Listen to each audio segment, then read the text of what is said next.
नमस्कार. मग कसं वाटतंय मतदार राजांनो?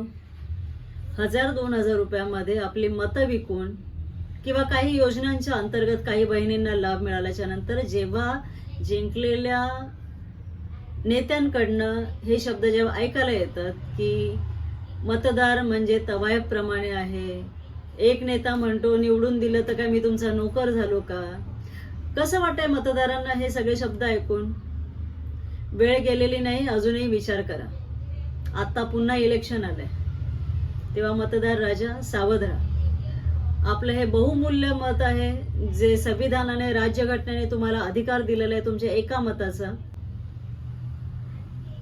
कारण विकल्यानंतर त्याच मतदार राजाला तवायब बोललं जातं, नोकर बोललं जातं.